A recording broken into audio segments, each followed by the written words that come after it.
بڑی بات قابل توجہ ہے.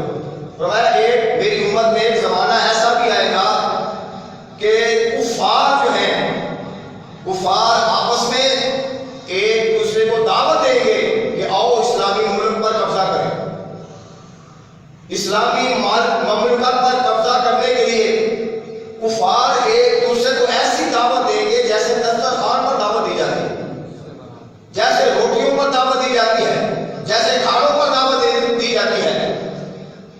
تو یہ اشارہ کس بات کی طرف ہے کہ کفار سارے اندر سے ایک ہوں گے، وہ ایک ایک اسلامی ملک پر قبضہ کریں گے، حملے کریں گے اور ان کو متحد نہیں ہونے دیں گے.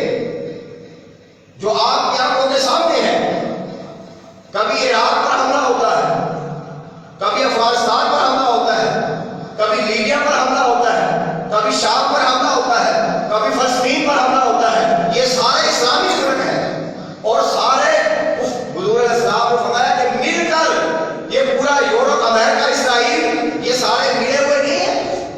اور فرمایا کہ مل کر ایک دوسرے کو دعوت دیں گے جیسے دسترخوانوں پر دعوت دی جاتی ہے کہ آؤ فلاں ملک پر قبضہ کر لیں، فلاں ملک پر حملہ کر لیں، اسلامی ملک پر حملہ کر لیں. صحابی نے کسی نے پوچھا یا رسول اللہ صلی اللہ علیہ وسلم کیا ہوگا، اس کی وجہ کیا ہوگی؟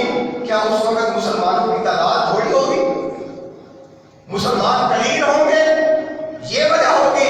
آقا علیہ السلام نے فرمایا نہیں، مسلمان کثیر ہوں گے، مسلمانوں کی تعداد تھوڑی نہیں ہوگی، مسلمانوں کی اکثریت ہوگی، تعداد میں کم نہیں ہوں گے. لیکن اس کے باوجود بھی ایک ایک ملک پر قبضے ہوں گے، حملے ہوں گے. وجہ کیا ہوگی؟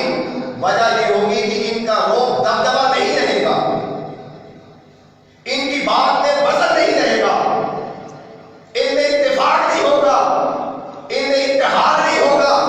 اور حضور کا یاد کائنات صلی اللہ علیہ وسلم نے فرمایا کہ یہ ان کی حیثیت اس طرح کی ہوگی جیسے پانی کے سامنے تنکے جو ہے وہ اڑ جاتے ہیں اور بہا کر لے جاتا ہے پانی چھوٹے چھوٹے تنکوں کو. اسی طرح مسلمان کو ان کی حالت تنکوں کی طرح ہو گئے اور کفار جہاں چاہیں گے، جس اسلامی ریاست پر چاہیں گے قبضہ کر لیں گے. آقا علیہ السلام نے فرمایا اس کا سبب یہ ہوگا کہ یہ جو اسلامی ممالک کے لوگ ہوں گے، یہ جو مسلمان ہوں گے، یہ دنیا سے محبت کریں گے، یہ دنیا کو اپنا دوست بنائیں گے اور دنیا کی محبت کی خاطر موت سے ڈریں گے.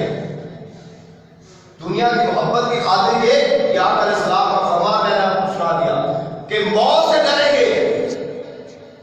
آج عرب ممالک میں کیا ہے، وہ اپنی عیاشیوں میں اتنے آگے نکل چکے ہیں، وہ کوئی مشکل کام نہیں کرنا چاہتے.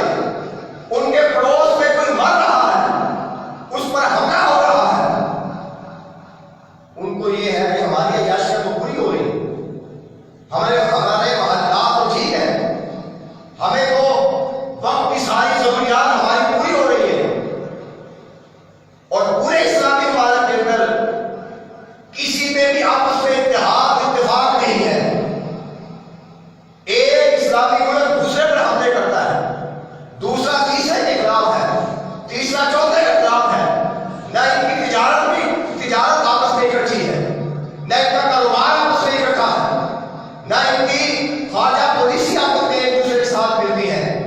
کوئی امریکہ کے ساتھ ملا ہوا ہے، کوئی اسرائیل کے ساتھ. اور اسلامی ممالک افسوس کی بات یہ ہے کہ ہمارا سب سے بڑا دشمن انڈیا کے ساتھ ملے ہوئے ہیں. یہ ایک دوسرے کے دشمن کو سپورٹ کر رہے ہیں اور ذلت و رسوائی کا مقدر بن رہی ہے. اور پوری دنیا کے اندر اتنی زیادہ تعداد ہونے کے باوجود جہاں بھی ظلموں پر بریت ہوتی ہے وہ اسلامی ملک ہوتا ہے. اور پھر ہم رونا روتے ہیں کہ مسلمانوں پر ظلم ہو رہا ہے، کشمیر میں مسلمانوں پر ظلم ہو رہا ہے، فلسطین میں ہو رہا ہے، عراق میں، شام میں. کون سا اسلامی ملک ہے؟ پوری اسلامی دنیا میں ایک پاکستان واحد ملک ہے جس کے پاس ایٹمی پاور ہے، جس کے پاس منظم فوج ہے، جس کے اندر طاقت ہے، ہمت ہے لڑنے کی. اس لیے یاد رکھیں یہ ملک اسلامی ریاست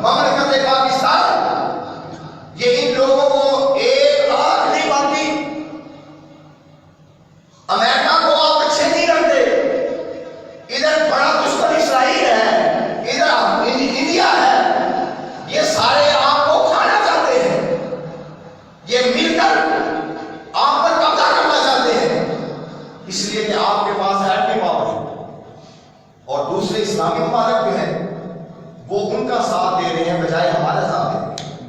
یہ بات کس میں نہیں ہے؟ تو ایسی